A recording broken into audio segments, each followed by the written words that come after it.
Nakuna ng CCTV ang pakikipambuno ng kahera at gasoline boy sa dalawang naka-helmet na nangu-hold up sa kanilang gasolinahan sa Bacolod City.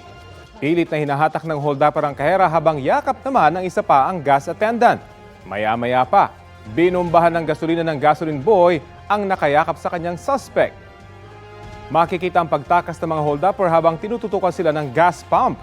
Kwento ng mga empleyado, walang gwardiya roon pero napapalibutan ng gasolinahan ng CCTV. Hindi rin daw ito ang unang beses na may nang hold up sa lugar.